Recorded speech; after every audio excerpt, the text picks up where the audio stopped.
And coming up on DC News Now at noon, a violent weekend in the DMV have police searching for answers, the latest on their investigations. And President Biden set to travel to Puerto Rico to assess damage on the island from Hurricane Fiona, how he plans to help those impacted not only there, but Florida too. And good afternoon, and thank you for joining us for DC News Now at noon. I'm Mark Hall. We begin with a check on the forecast with meteorologist Scott Sumner in for Damon Madsen today. And Scott, two things. First of all, happy Monday. Second, where's the sun? Well, unfortunately, Mark, as we were kidding off camera, we're not going to see it today as we have plenty of clouds around across the area. Those clouds will continue to hang over our region even into tomorrow as well. And we'll also have a continuation of rain showers. And of course, I'll give you a local radar tour coming up in just a little bit, show you that as well as the weather headlines in just a few minutes. Stick around. All right, Scott, thank you. A violent weekend across the DMV. Police investigating crimes in D.C., Maryland, and Virginia. DC News Now's Lex Juarez has the details. Police have been hard at work on this case so far. They have been able to identify the teenager who was killed, 18-year-old Ronald Puerto. Police say that shooting happened right here on this block of Adams Street Northeast on Saturday night just after 8:30. Puerto was taken to a local hospital where he died of being shot. Now, DC police are also working with Prince George's County Police to find out what led to a toddler being shot. That happened just after midnight on Sunday. Police were responding to a car accident on Q Street Southeast where they found a 2-year-old boy with a gunshot wound. They believe that shooting actually happened in Prince George's County, and the child was being taken into D.C. in an effort to get him to the hospital when that car accident happened. The boy is expected to survive. And now, these are just two of the many violent incidences that police are investigating after the weekend. If we take a look at some of these incidences, D.C. police are responding to a total of 2 stabbings and 3 shootings. In Prince George's County, police are also investigating a stabbing that happened late Saturday night that left a man in critical condition. And crossing into Virginia, police are investigating 2 deadly shootings, one in Alexandria and another in Fairfax County. Fairfax County police are also warning the public about a string of burglaries that's been happening at ATMs. Now, these cases are far from closed, and of course, as police continue to do their jobs in closing these cases, we will continue to check in with them to see where these investigations are leading, as well as what they're going to do to stop these violent streaks that we're seeing throughout the region. In Northeast D.C., I'm Lex Juarez, DC News Now.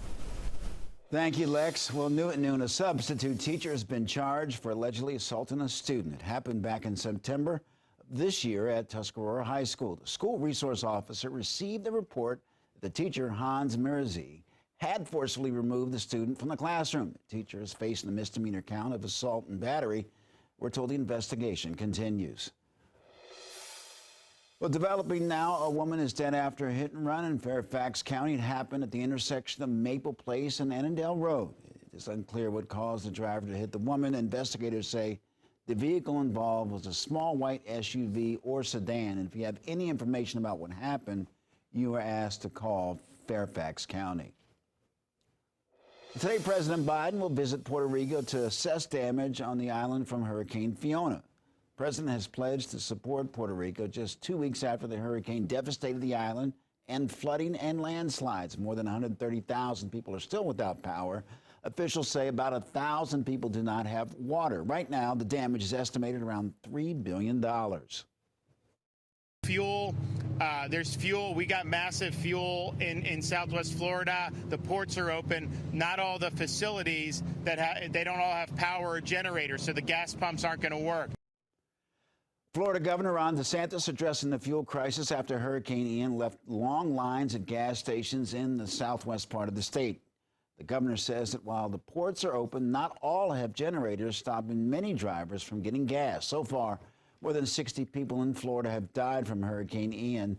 The U.S. is expected to release more federal aid to the response to the storm. New today, SCOTUS is back in session. The new term begins today with a new justice. This will be the first time the Supreme Court has met since reversing Roe v. Wade in June.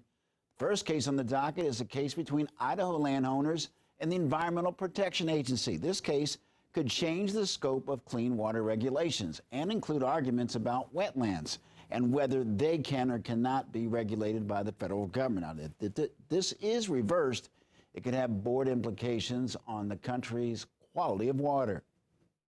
I told you all I was going to appoint a black woman to the Supreme Court, and we did. The first, not only the first black vice president, but the first member of the Associate Justice of the Supreme Court of the United States of America.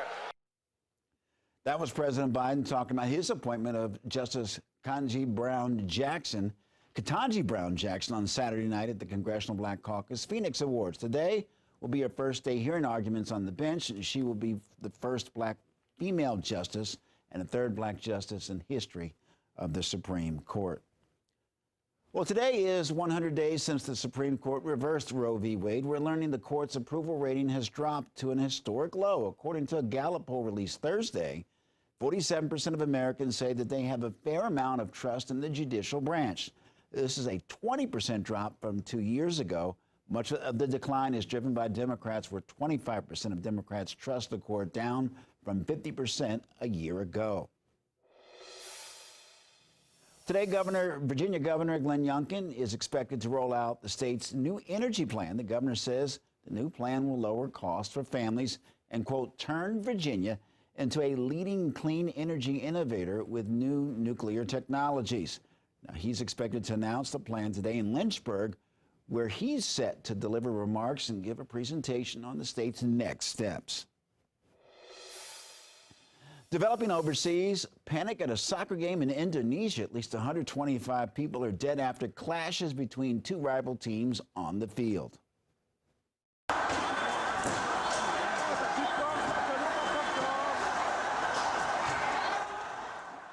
Again, at least 125 people are dead, many of them trampled to death and suffocated. Investigators say that police fired tear gas in an attempt to stop the violence, but it only made things worse, triggering a chaotic rush of fans to the exits. And it marks really one of the deadliest sporting events in history.